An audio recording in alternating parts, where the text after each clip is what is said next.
calling. And our pal Matt is a warded hare, the tail of a rat. Dungeon calling. And you'll drift asleep to the sound of Kim soothing sheep.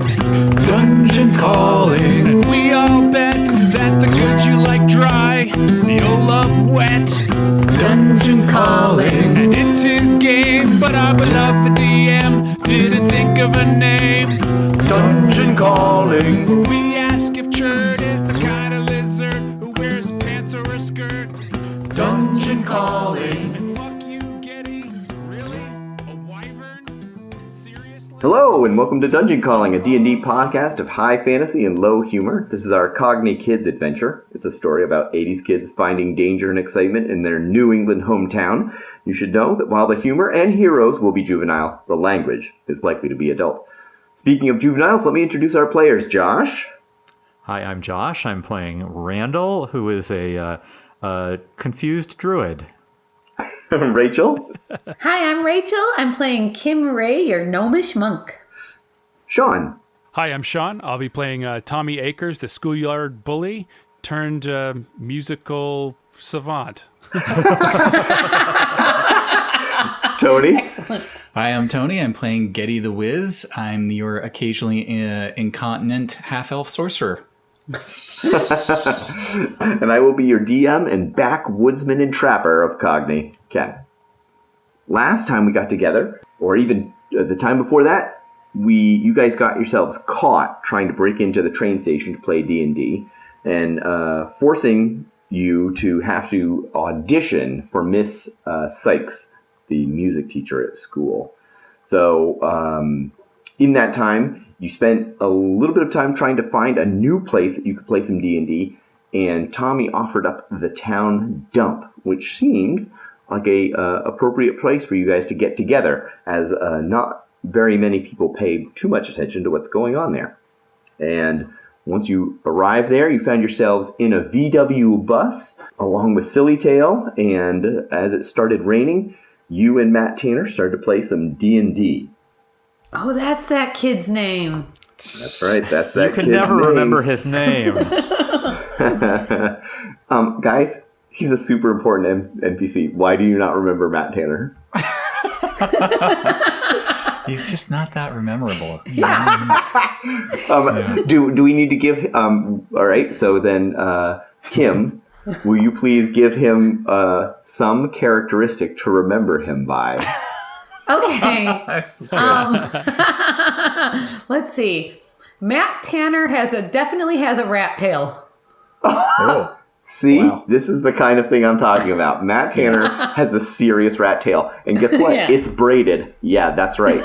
Nice. Mm-hmm. Well, now he's memorable. We call him See? Matt the Rat. Oh. Can we just call him Rat Tanner? This shit writes itself. No, It's amazing. no, Randall, that's stupid. Okay, I thought it was Seriously, okay. Have That's some fine. class, Randall. Working on it. So in the D&D adventure, you guys had escaped the abandoned and crumbling city, carrying along an amulet of power, leaving behind the Queen and the Queen's Rain Guard, and narrowly avoiding bears and serpents. And potentially Kim getting it on with the Queen? That's true. I mean, there was, yeah. It could have happened There one way was or a the connection. Yeah, I did not think. There was a go connection. unnoticed. Thank you. Yeah. So, you guys have fled the deserted Curse City, and you find yourselves chasing a slowly moving town that ends up that it's on the back of a giant lizard. As the lizard passes through and over large ravines, the town alternates between easily accessible from the ridges to floating hundreds of feet above the landscape. So as you guys clambered across a large drawbridge that pivots with the travel of the lizard, and it starts to increase its incline as you guys are entering the city and as the lizard starts to mount one of the ridges. And halfway across the bridge, there's a young boy who comes running up from behind you guys to the town, and he's driving his flock of sheep as fast as he can. And the bridgemen are yelling, and they try to lower the bridge down as low as it can go. And they're yelling at him to hurry up and jump on. They've used they're on a treadmill, so there's a couple guys inside of a big wheel that drops this bridge down to the landscape off of the back of this large lizard. And let's see, the boy starts to gets to the bridge and starts to throw sheep bodily up onto this bridge. So, Kim, how do you help this young man get his flock aboard the bridge? I mean, sheep catching, obviously. So, how does that look? I'm gonna run down to the where the sheep are landing, and I presume they're landing with like a little bah every time. Oh they, yeah, absolutely. yeah, like just like bah. Yep. And I'm going to, let's see, what have I got with me? Nothing useful. I am just plain gonna hold out my arms and say, "Come to mama, sheeps." Excellent. All right, so he sees that you're willing to help, and he starts chucking these sheep towards you. You guys have... Wait a minute. I'm a gnome. How big are sheep? They are definitely your size or bigger, yes. Don't worry about those details. You got this. Good thing you're so highly trained. All right, I'm absolutely trained in sheep catching. Yeah, is there some sort of, I think you're a monk, is there some sort of like kung fu way that you can sort of make this happen? Ooh. I mean, the way I make everything happen is sheer force of will and discipline.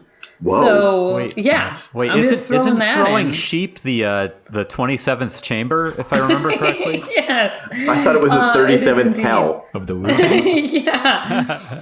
Yeah, no.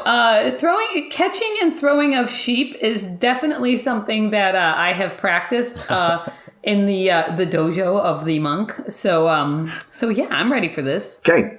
Let's try this out. Let me try to catch a sheep. What am I rolling? No, I think you've got this. It's pretty easy. I mean, at least at the beginning, when the bridge is not very high, he only has to like lift it like a foot or two to get these sheep up and on. And so you can just be grabbing and pulling. But as you pull more and more and more sheep, the bridge is getting higher and higher and higher until he's starting to like have to like get the sheep sort of like up to his shoulders and roll them over to you. Oh boy. And push them on. Yep. And okay. All right. So I'm pretty tall, right? So how about I jump down there with him and start throwing the sheep up? All right. Let's do this. And I jumped in because I can tell that time's a factor. So yeah. Excellent. That's great. Yep. Are sheep small beasts? I mean, okay. Are we talking? Because I can speak with small beasts. Oh. Thus soothing the sheep and encouraging them on their journey. What does that sound like, Kim? Totally. Okay. Sheep! Have no ear! Kim is here!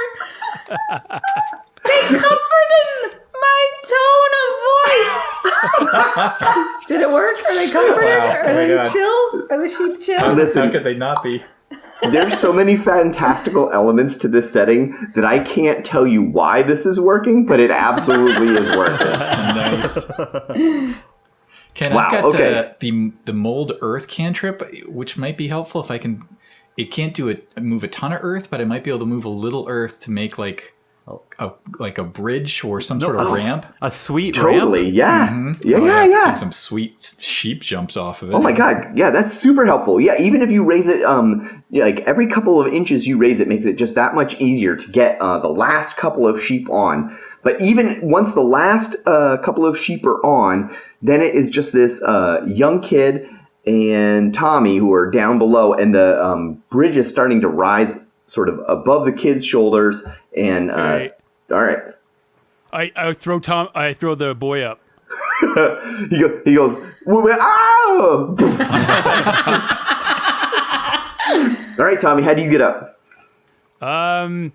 I jump up with both my hands, swing my legs back and forth until I can flip over backwards onto my back.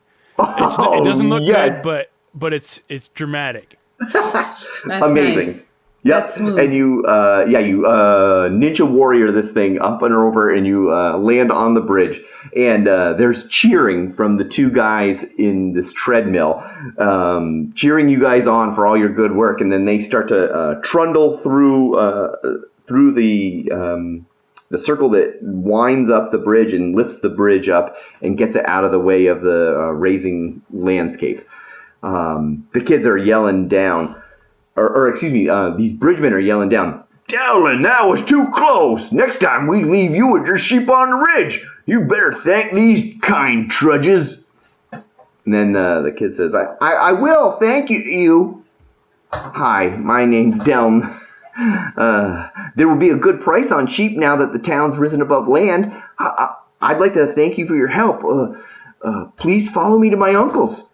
Come on, follow me. Wait till you see my uncle's place. He has the best view of the tail. Did that guy call us trudges? He did call you trudges, yeah. Don't take it personally. Is the tail the best part? I mean, he's got the best view of the tail. Is the tail the best? That's up to you. Okay, that's fair. Kind of a judgment call. Wiz, as you follow behind Delm, one of the bridgemen says something to his coworker who laughs loudly as they climb back aboard the crane. That laugh causes you to look back, but when you look back, you see a cloud of dust following behind you on a path that is catching up to the lizard. Who's catching up to you? Oh. Yeah. Oh, so I'm wondering, is this part of, do I get to make something fun up here, or is this part of something I'm supposed to remember from previously that I totally don't remember from It previously? was something you were supposed to remember, but listen, that's the thing of D&D. Because I asked you a question, and you can put whatever you want in, which fucking drives me goddamn crazy, but it's the right way to play D&D. All right, so what is following us? There's on horseback a person who is shrouded, who might be someone that was actively trying to pursue us, but it seems that they have hired some like bigger guns, because next to them is what looks to be some sort of like, it's like a wyvern, but small. It's almost like a wyvern mount. Whoa. And Tony! It's got these really intense eyes, and it's got this intense, huge snout. Like it's like a bloodhound of the Dragon Kingdom. Whoa. You couldn't have described a unicorn that pooped chocolate or something? Yeah. You were supposed to be like, and it's the little schoolgirl from town bringing us candy. Presents for us. Nope. It's your party member, guys. He's yours. It's a bloodhound. It's a bloodhound dragon. But I did make him small. He's totally small. He's just like a little tracker guy. All right. Kind of adorable. Big nose. This was pretty far away, so you still have lots of time, it seems like, but you can definitely tell something's tracking you guys. Well, we've definitely got to cover our tracks, which we'll do by just rolling around in this pile of sheep, so that all it smells is sheep. I think, what if I feel like we just did some like good guy hero stuff right there, and those bridgemen, like, A, don't think that we're jerks, and B, like, we have some money from some of our previous like exploits, and maybe we buy them off to make sure the bridge can't be available for whoever that is.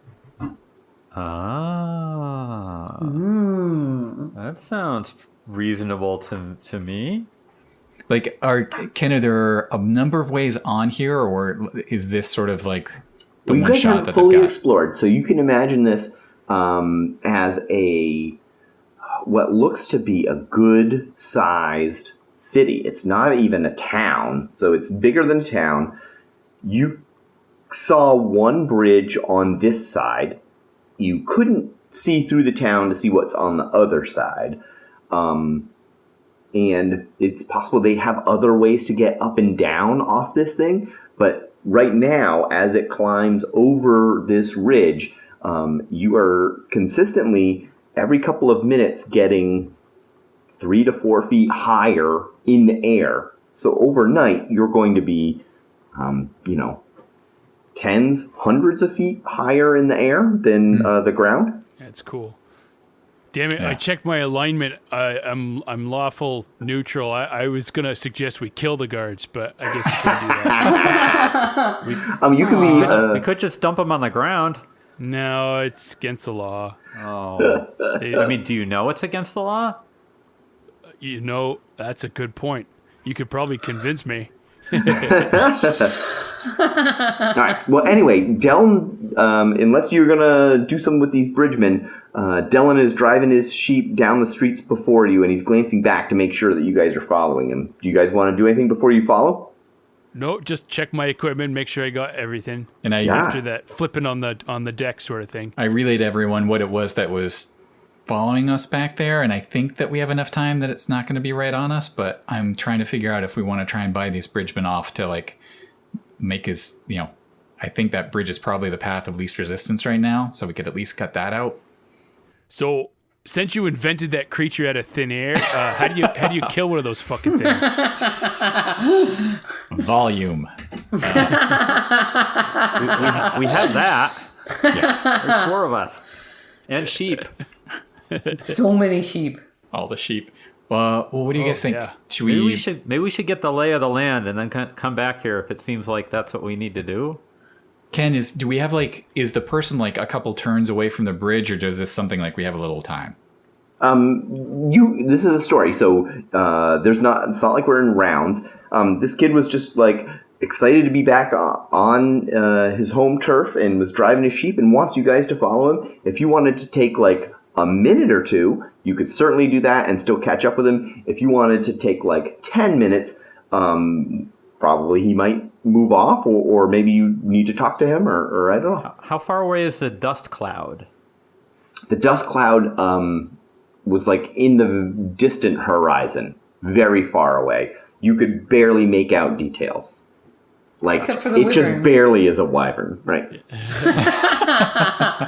Geddy's got really good vision. Ominous portent. Let's just follow the kid then. Let's just follow the kid. Yeah. Okay. But we know. Get some good sheep food in our bellies. As you guys are walking, you can feel the cobblestones moving slightly under your feet. The houses and buildings of this city are half-timbered and ramshackle and off-kilter. They crazily hang over the streets, cutting out most of the sky.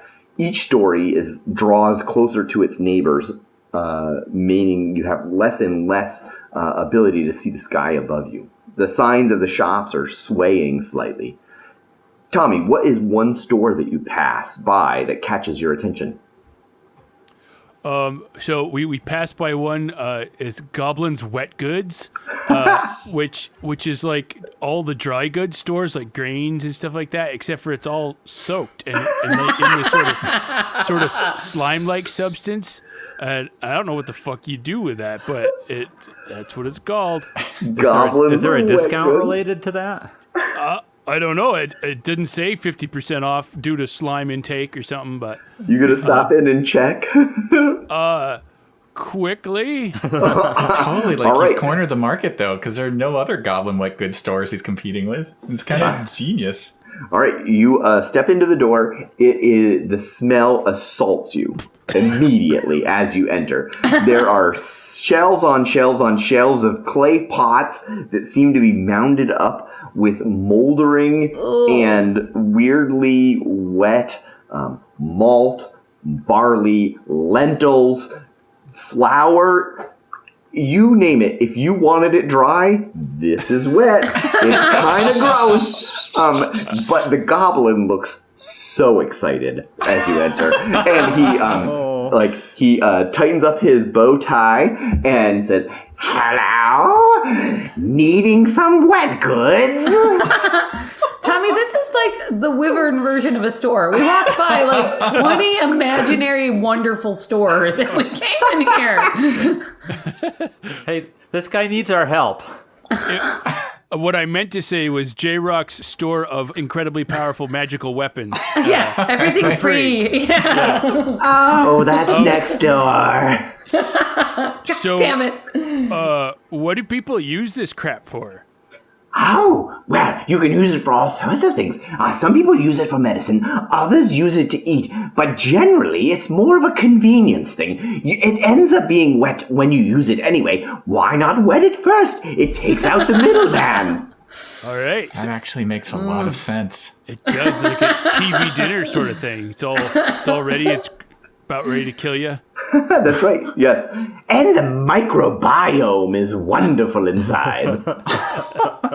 All right. I'll buy some cracked soggy oats. Oh, a good choice, sir, a good choice. 3 coppers, sir. All right. There you are. I heard somewhere we had money from a previous adventure. So You definitely have money. 3 coppers is not a big deal to hand to this guy. You would be surprised at the amount of wet oats you get for 3 coppers. It is actually sort of a ominous amount. Yes. Nice. any perceptible odor? Oh, yes, please. It's hard to distinguish it from the remainder of the odor, but you know that there's a smell for sure. All right, I will definitely put that in something. Do you have a hat? A hat, yes. And save it for later because it will be critical. I just realized you sort of created like the Family Dollar of magical shops. Oh my god.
So, once you guys keep following down, you reach his uncle's house. It has an alley on the side of it where the sheep stream in single file. And Delm pushes past them to open a gate, and they spill out into a beautiful green fenced-in meadow.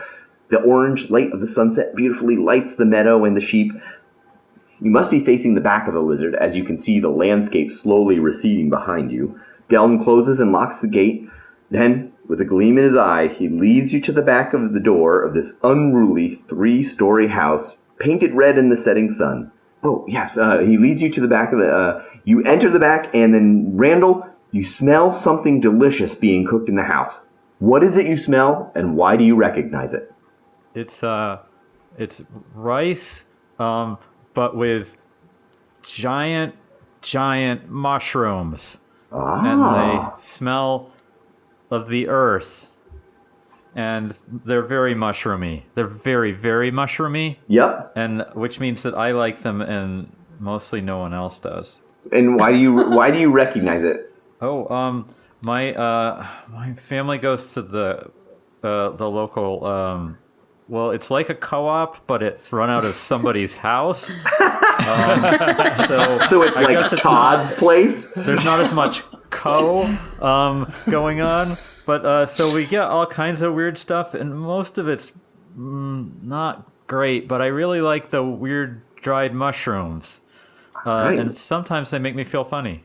And this is the same style mushrooms. Perfect. You enter the kitchen. Pots and herbs hang from the low, heavy, timbered ceilings. Delm calls, Uncle Zart, where are you? I brought some trudges home for dinner. You hear a muffled voice answer, I'm up in the coop. Bring the feed. Delm sighs, then grunts, as he grabs a burlap sack nearly as big as himself and ascends the steep stairs. Follow me, he says. The house is crowded to overflowing with small treasures, rusting tools, and a widely varying art. Kim, what do you see that surprises you with its uniqueness? I am looking around the home, and what most surprises me is how absolutely every surface is upholstered with elaborate needlepoint. Cool. Clearly, a local handicraft of all kinds of really gorgeous, elaborate patterns, all involving sheep, just everywhere. Sheep playing cards. Sheep playing cards.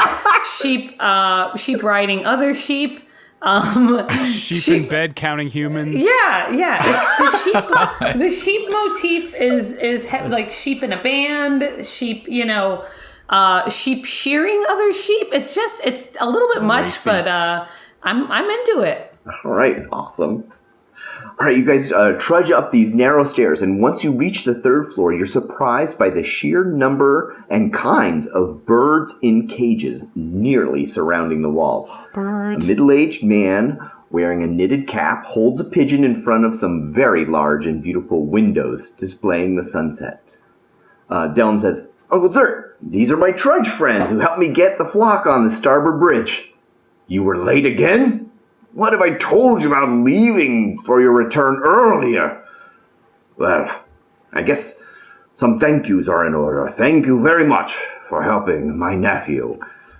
He obviously needs a lot of help." Glad to help. Yeah, you're welcome. Why are you calling us trudges? Well, we mean nothing mean by it, but as ones who live on the back of the great lizard, we are constantly traveling. Oftentimes, people who find us follow us and just happen upon us, which is a wonderful luck for them. But if you are searching out where our city is at any time, you must spend a lot of time on your feet, walking around trying to find us. Trudging, as one might say. If you don't live on the lizard, we call you a trudge.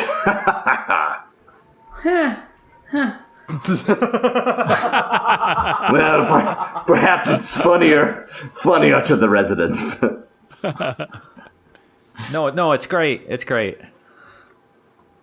Would you like 3 hatfuls of already pre-soakened oats? Oh. Well, sure, I had Dylan carry the feed up, but pre-soaked oats would serve as well? Certainly, sir. Thank you. What's your name? My name is Thomas, Tommy Dumb. Oh, Tommy, thank you. Thank you very much. Here, and he shows you how to portion out the wet oats to the different birds around, who seem surprisingly excited about it. And then I'll immediately drop dead.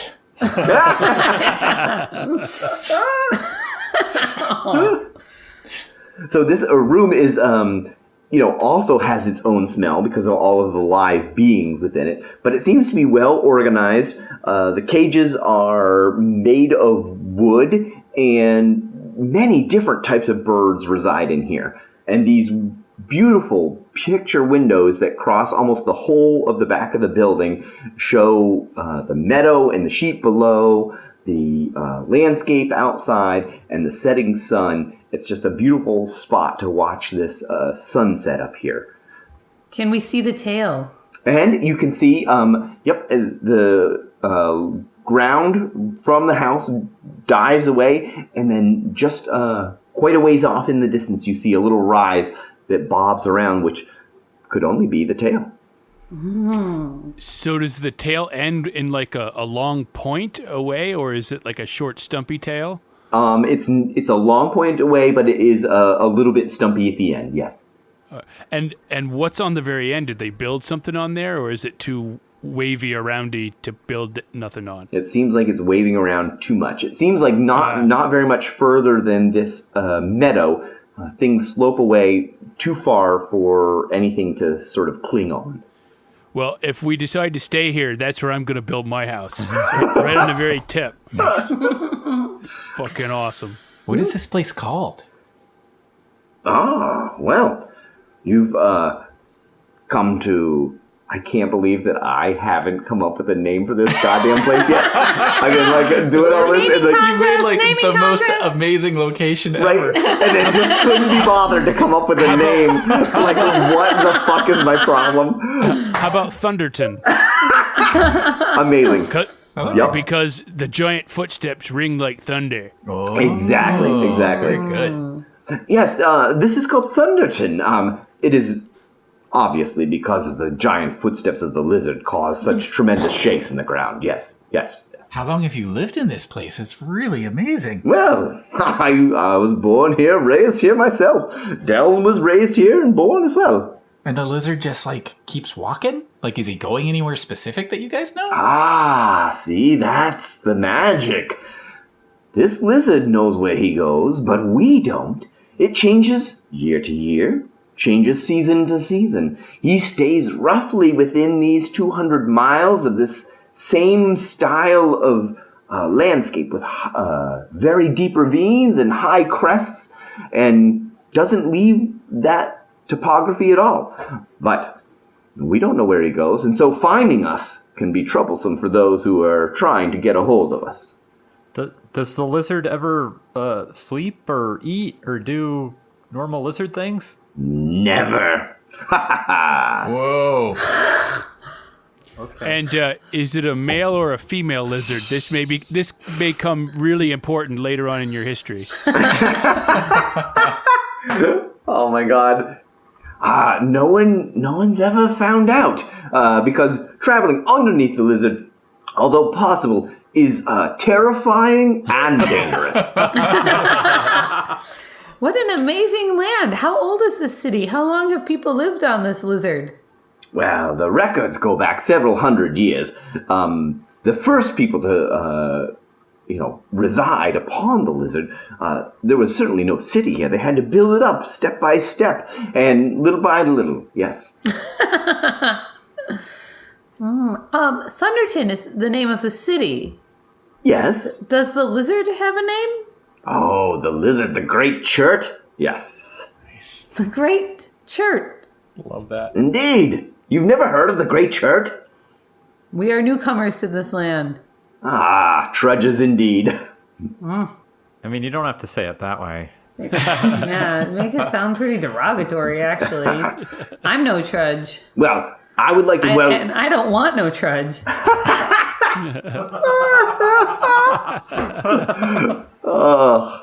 The Trudge Report. Well, I would like to please thank you for helping out my nephew down here. And we've been cooking dinner down below. I think if I throw some rice in, there'll be enough for us all. Would you please eat with us? Mushroom rice? Yeah. Yes, mushroom please. rice. You know it? That would be nice, thanks. That'd be great. Sure. All right, well, excellent. So, please, let's head our way down the stairs and we'll get into the kitchen and sit at our table and pass on some mushroom rice with each other. You're welcome. Do you have anyone around you need to have get kicked in the teeth? Well, no, but that's an I think what interesting... Tommy means to say is there any sort of like tasks that involve maybe some earnest adventurers that could help you achieve anything? Oh, well, No, I think I was pretty clear. You guys said the exact same thing, just with different words. well, there are always things to be done in Thunderton, because as the great church rises above the land, we are obviously on his back and can't get down, and so you have to plan for and procure provisions and communicate and do the things you must do once the city gets in line with the land and you can get off on one of the bridges. So until then, I think we should just have a party with ourselves. But as soon as we are back down to the spots where we can get off on the terrain, there is much to do, and I'm sure we could find you employment from any number of houses around Thunderton. That sounds great. Yeah. Awesome. All right, so you guys start to walk your way down the steps. Let's see.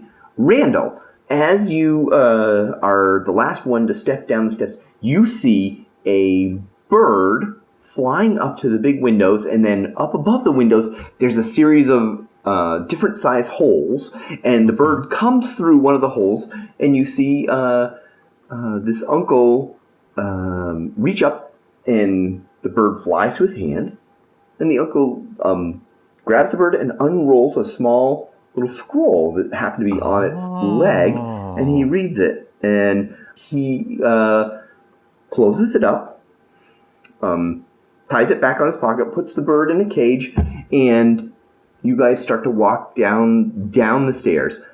How do you know that whatever was on that scroll mentioned you? Oh. I think while he was reading it, he tried not to, but he glanced up at me like 3 times during it.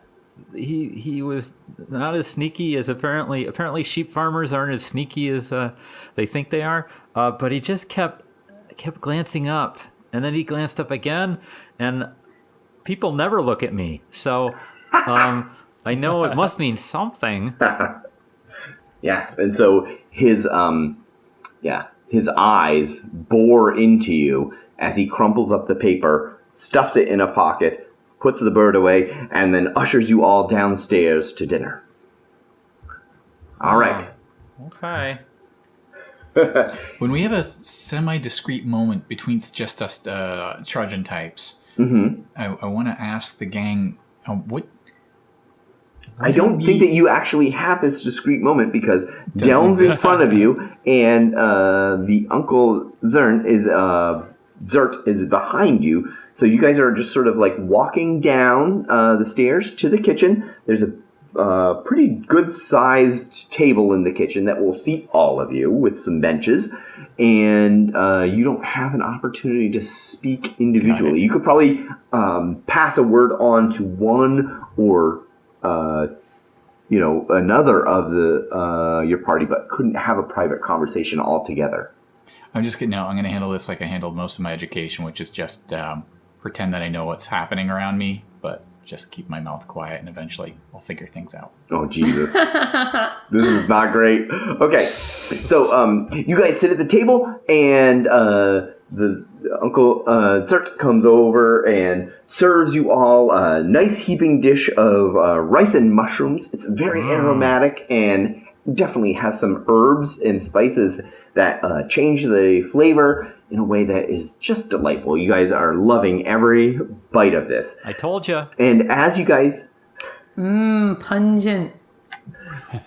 See, as you guys are eating and sharing a beautiful meal together, Wiz, you notice that Uncle Zert continues to be looking for this amulet. So you guys have an amulet of power that you've retrieved from the cursed city. Do you remember that?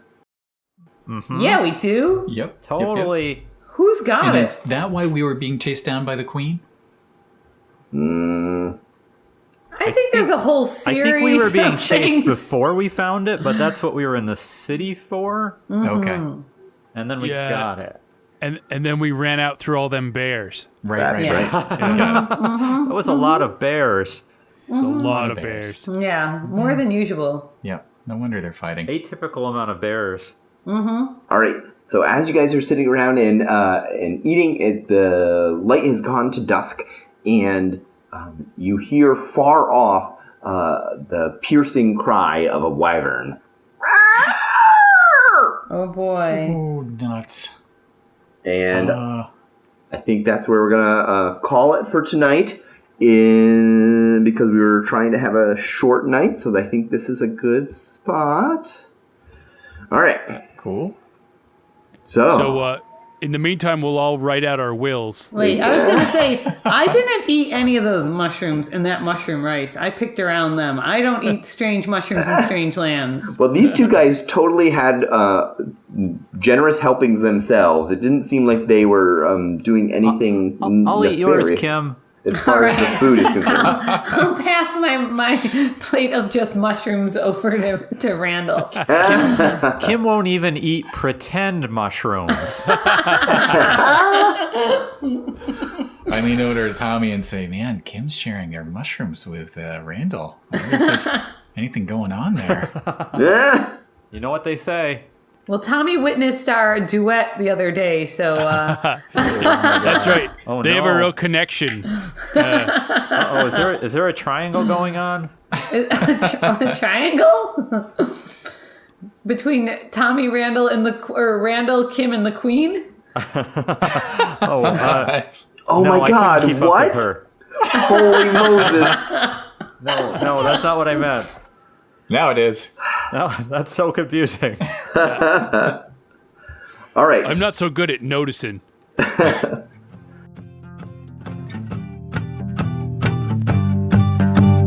Goats in the public pool, unisex mall.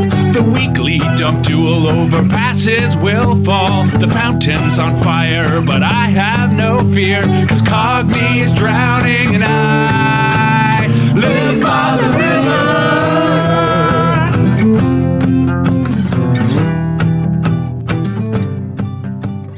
Dungeon calling. I cannot tell you how embarrassed I am I didn't come up with a fucking name for the city. Holy fuck. Talk about narrow fucking focus. What the fuck is my goddamn problem? Well, no, it's not. It's not surprising at all because you clearly spent time creating the most amazing D&D setting I've ever experienced. So Yeah, but you get know, a pass. yeah, it's not about details. It's fine. It's fine. No, you gotta leave room for creativity. Ken. That's right. I tried to leave blank spaces of the maps to be filled in like genius. thunder Bears. to Genius. Yeah, blank space is where the names of everything go. Oh my God. Could you please rate and review the Dungeon Calling podcast? That would make me feel love for the first time in recorded history. For every 5-star review we receive, a kitten rides a pony into the distant sunset while AC/DC plays Endless Love. I am starting to tear up just thinking about it.